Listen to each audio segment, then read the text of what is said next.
What's good, everybody? Welcome to the Eric Zane Show podcast. Here we go, show number 900. Let's get after it. Justin Herbert of the Los Angeles Chargers is clearly gambling on football. Justin Herbert of the Los Angeles Chargers, the quarterback, is betting on his team to lose, which is a big no-no. You know, you can't do that. Talking about with 10 and a half minutes to go in the game against the Kansas City Chiefs. You're in Kansas City. You can't waste opportunities.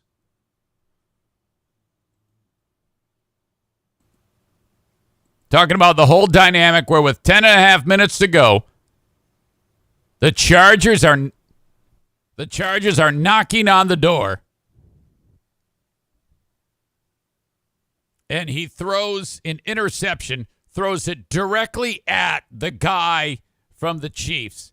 I mean, it is ridiculous. It was like a 4-yard pass.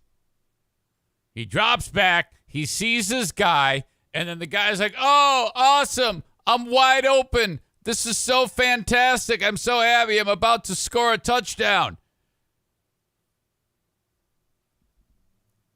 Dude lets it go, and he throws it right to some jerk on the Chiefs, who then runs it all the way back for a touchdown. And while he's running it back like 20 yards into his return for a touchdown, Justin Herbert has a chance to tackle him. Does he go low and try to just trip him up, which is the simple way to do it? No. This guy's running at 1,000,000 miles an hour, and Herbert tries to like arm tackle him, which he very easily just runs through. It was horrible. Chiefs win. You know, they don't need any help. You don't need to assist the Chiefs, for God's sake. So if you had any money on that, boy, I don't know. I don't even know what the spread was. Hopefully you did well on your fantasy football, but not so well that you're better than your old pal Eric Zane. Welcome to show number 900. Kyler says, wait a minute. Tyler, God, wake up, ding dong. Says, I'm guessing Eric has Herbert on his fantasy team. LOL. No. I just couldn't believe it. It just was so obvious that he was throwing the game. I mean, the guy is a great quarterback, and then he just suddenly, here you go. You can have the victory. I don't care. You know? Yes, this is the 900th time we have started this show. I think I might even be off on that number. You never know. But this is today. Today is the day that I'm officially recognizing 900 shows. Not going to make too much of a big deal of it, but it has been quite a while. Sometime in the next several months, we will hit 1,000. God willing, fingers crossed. The show happens, of course, in the Baldwin Ace Hardware Fear Bunker studio.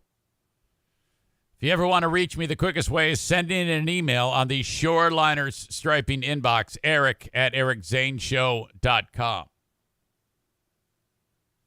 Now, we may be nearing the end for Queen Memorial coverage. The official 10-day period of mourning is winding down. After that, stiff upper lip, the Brits, and you move on. 10 days is a long time. But, you never get over it. I mean, Granny's dead. People are upset. I understand. They had to shut down the line yesterday because at some point, because the line was 24 hours long. It was a 24-hour line. We talked about this, to be in front of the Queen and bow your head, pay your respects. That's what you do in England. Okay, I get it. Here in the U.S., we got it down where when a president dies, he just just driving it through like 75 miles an hour, and everybody goes, "Yeah, there you go," and then that's it. It takes you 5 minutes. When Gerald Ford died here in West Michigan, the procession came right through here. He's buried 13 miles from here with his dearly departed lovely wife, and at the Ford Museum. So yeah, it came through here, the presidential procession, and it was, they just do it parade style, and then that's it. I think that you can actually go and pay your respects, or you could have, but why do it right then? Why don't you, if he's going to be there forever, why don't you wait till the crowd dies down and you can go and do it that way? But whatever. Okay. The clip that's going around, thank you to Dr. Barry, Dr. Jim, who, by the way, he reached out to me and he asked me, he said he's worried about Mike Ball, our pal Mike. Zane, I am worried. Dr. Barry is, is like I think kind of like his career field as a physician is like sports medicine or something like that. I'm not even entirely sure. All I know is that Dr. Barry has a lot of initials after his name: ATC, NREMT, and ITAT, and then SCAT, which spells out scat, which I don't know if I want to put that next to my name. But anyway, Dr. Barry, scat, says, I am worried about Mike Ball. Tell him to go get that leg checked out by an orthopedic doc. Might have some neuropathy going on or something. And I agree, Eric, he's crazy trying to run that marathon. He's running a marathon in Maine in like 2 weeks. And I said to him, I go, you're not healthy. I don't know if that's a great idea. I mean, if you're planning on running the 13.1 with me on October 16th and you're in so much pain, you've run 5 miles in 10 days. Okay, let me just put it to you this way. When you're 20 and you run 5 miles in 10 days, the detraining that you do is not as pronounced. But when you're an old fuck like Mike and I, you run 5 miles in 10 days, it drops off quick, okay? It's kind of like our bodies are like, how when your cell phone, the battery life wears out over time, so that, after 3 years with the same phone and then you charge it, it's like charging it up to 40%. Every time you charge it, it gets weaker and weaker and weaker. We are similar. We drain quicker. We're just not as effective. And everything about it makes us want the owner, or makes the owner say, man, I got to get rid of this fucking thing. That's how my body is. That's how Mike's body is. But I've managed to, unless he's pulling my leg, which he might be, I fully think that I am not, thinking that with what am I trying to say? I obviously can't talk today. He might be sandbagging just to throw me off the trail. Would not surprise me. And I would deserve that. Mike is the type of guy that would give me that little glimmer of hope leading up to race day, where he, for weeks, tells me, I'm just in such bad shape. I'm doing so terribly. I'm hurt. It's awful. Only to race day to annihilate me by half of an hour.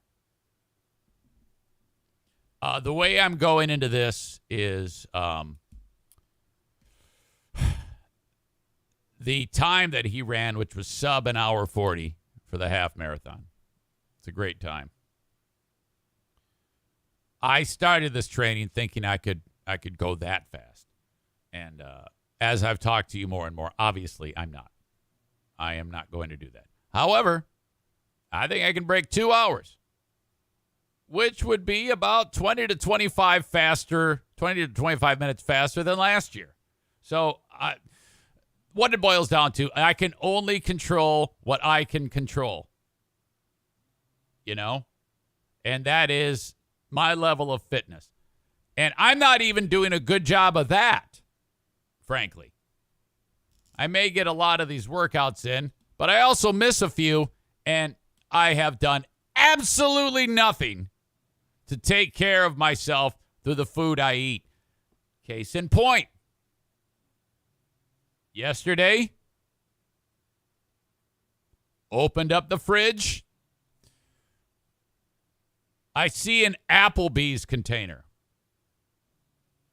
And I go, oh, no. Well, this isn't good. Because a lot of times, like Diana might go out with her girlfriends, come home with food. Actually, she went out with Jackie the day before. And I'm like, oh, no. I open it up, and it's boneless buffalo wings. And you can't even see the bottom of the container. It's like she ordered them. They brought them to her table, and then she said, nah, I'll take them to go. It's like she didn't even eat any of them. There were so many. I could barely lift it out of the fridge. And I go, oh, my God. So I said, well, I want to just murder these, but I had better ask. I've been around enough to know that you need to ask. So, hey, are you going to eat these wings? She's still at school at the time. She goes, no, you can have them. I'm like, oh, no, fucking A. So,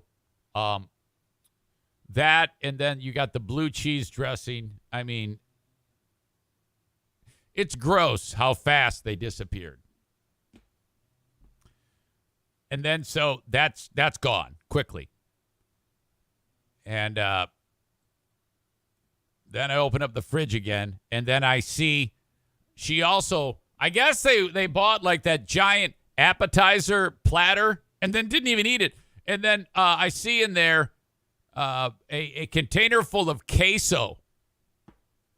Now, this is after all the wings. I text her again, hey, queso and chips, you going to eat that too? And she goes, no, you can have that. And I'm like, oh, my God. It's too bad that you said that. This is going to be awesome. And then some. Boom. Amanda says, my God, you guys must be made of money. Applebee's appetizers is an indicator of wealth? What? What are you talking about? What? I think your bar is a little low there. Oh, my God, you must be rich. You're eating Applebee's wings.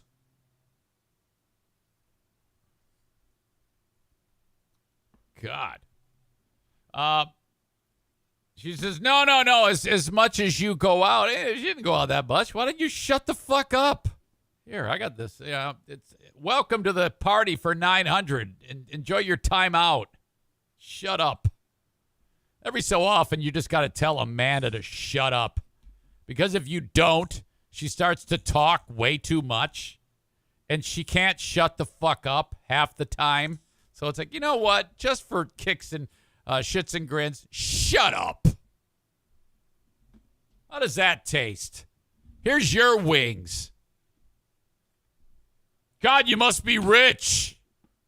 Who the fuck says that? My God. All right. Anyway, I got onto this kick because I mentioned Dr. Barry. Dr. Barry tipped me off to the clip. It is concerning the Queen.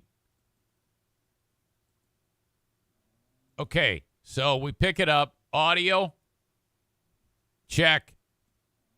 And video, check. Let me see. Okay, now here's what you want to do. You want to watch this guy right here. There's two standing next to each other, these two dudes. And the one you want to keep an eye on is the one on the left. So somber moment. Everybody dressed ridiculously. You know, if I am the king, the first thing I do is get rid of the stupid hats and the fact that every dude is wearing a dress, it looks like, except for this. This dude is about to fall. I think the guy who's about to fall is like 100 years old. And that's his job, to sit there and hold this spear. It's just ridiculous. Everything about this is ridiculous. Here we go. Watch him. Okay, now, you see that? He's rocking back and forth a little bit. He's like, uh-oh. Just make him out. Oh! Oh! Oh, no. Here comes the butler. Mr. Belvedere is coming around the corner. Oh! Look at. This is another view. A little bit closer. Oh, no. Shit. Timber! The fall of communism. Oh. Jesus. That is rough. Corey says, dead. Is he okay? I don't know. We don't know. I think so. The guard was swaying side to side. The sound echoed. Royal Guards normally rotate around the coffin every 20 minutes with a full shift lasting 6 hours. The BBC. Suck a big butt dick, because I know you want to hear it. Was streaming the ceremony, cut the feed until the incident was resolved. It's unclear what caused the guard to collapse. Well, I know what caused him to collapse. Did you see him? He's like 105 years old. No word on his condition either. That's not the only person to faint. Okay? Now you see her. Now you don't. That is Lady Gabriella. She's only 41. Lady Gabriella Windsor, the cousin of Queen Elizabeth II. She disappeared. I don't have footage of that. I just have a before and after photo. She was in the receiving line with other members of the royals when several people began to look concerned, including her mom, her mother, Princess. Her mom is named Princess Michael of Kent. Oh. Her husband, Thomas Kingston, rushed to her aid. She reportedly regained consciousness but left the event. All right. Another couple of days of Queen coverage. The suggestion that the guy who fell over will be in the casket next to the Queen. All right. As we are off and running, and so are the migrants. Did you hear about this deal in Florida and Texas? The governors of Florida and Texas, that would be Ron DeSantis, and then the guy in the wheelchair in Texas, Greg Abbott, are in a ceremonial move, are sending migrants off to different states. And this is fantastic, I think. I don't know if the people that are being shipped to these faraway places feel it's fantastic, but they come into America seeking a better life, and the way the United States is right now, we kind of have, there's 2 million people in the last year have crossed into the United States from places like those borders in the South, either through Florida via ocean, where people risk their lives to show up there, or in Texas, they kind of walk a long distance hoping for a better life.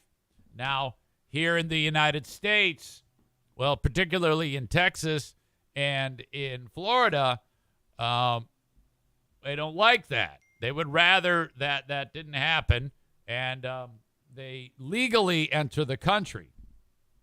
So, I mean, there's a lot of nuance in this conversation. It's very simple to just say, well, they're racist. And I don't think it's that at all. I don't think that any of those people are racist in any way, shape, or form. Is there a better way to handle it? I don't know. I'm not there, and maybe not. But the governor of Texas and the governor of Florida have figured out that, all right, if you want to go ahead and let all these people in, okay, you can have them. So DeSantis puts these people on I think it was DeSantis. Who did what now? One guy sent them to Martha's Vineyard, and a bus dropped them off. Okay, it was a plane. DeSantis chartered planes and packed all these people, these migrants, into these planes and flew them to Martha's Vineyard where Joe Biden vacations and said, hey, here you go. You want them? You got them. By the way, this all happened at the beginning of the start of Hispanic Heritage Month, which kicked off yesterday. So in the past 24 hours to kick off Hispanic Heritage Month, out of Florida and out of Texas, these two governors have said, all right, in a ceremonial move, just to posture, sent people from South America. Well, I guess South America. I guess I don't even know where they're all from, but they're all migrants that showed up through the means I talked about, through those borders. There you go. Go to Martha's Vineyard, drop them off. And these people are coming out, and they're like, oh, all right, well, what do we do? Now, thank God there are some religious organizations that are there and received them and took these people in and are helping them. So hopefully they won't be like just wandering the street, you know? I mean, that would be a terrible thing.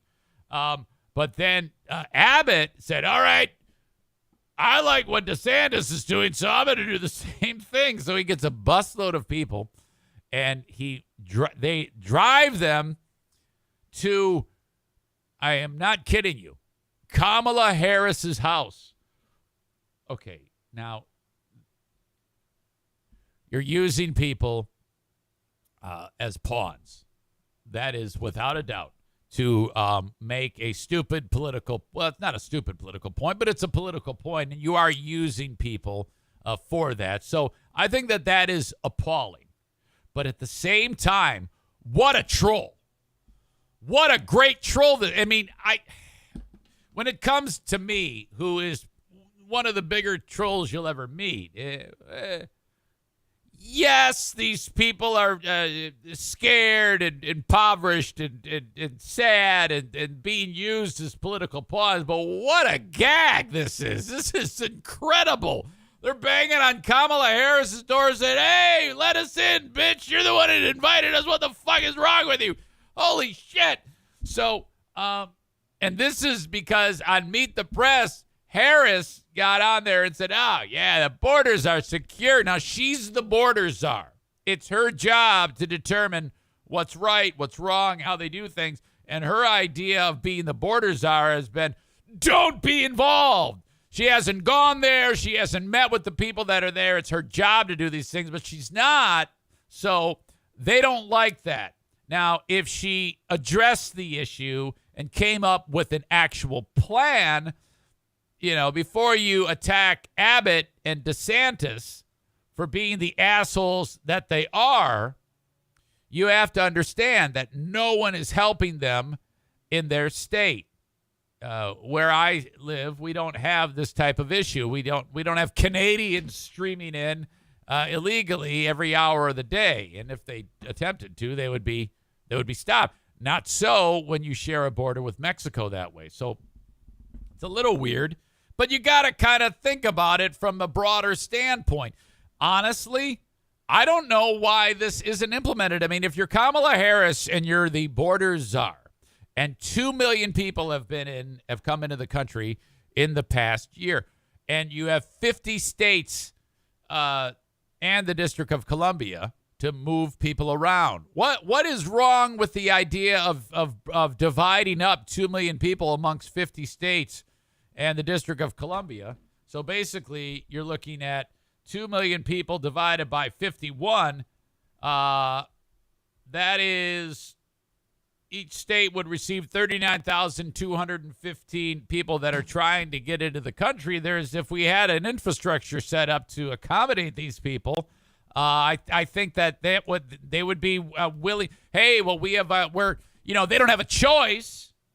So some people would wind up going up to Alaska to finding a better life. But fucking A, man, beggars can't be choosers. What the fuck is wrong with that?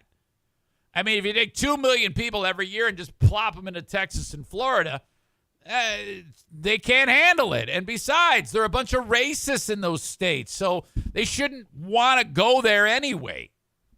You know, some of the sweetest people I know on the planet are Mexicans. In Michigan here, we would gladly take those Mexicans. We need more Mexicans in Michigan. Okay? So, but then again, Michigan is a pretty racist state too, where I live. So I don't know. Some of those Deniacs would probably start a war with them, and we just can't have that. But whatever. That's minor details. We'll work those out. So I kind of like the idea that they've fallen into. Take the migrants and intentionally have it set up where they are positioned in our various states and become productive members of our society. Fucking, if we cannot stop people from coming into this country, okay, why don't we implement them and use their skills to actually better the country? Now, true, we might occasionally get a child molester or a murderer here and there, but, cost of doing business. Corey, who is very liberal, I'm really surprised at the dynamic that is emerging from his thoughts. He writes, it seems like a waste of taxpayer money to ship them. And then he says, send them to Puerto Rico. And then he says, we should force them into the military. You're surprising me there.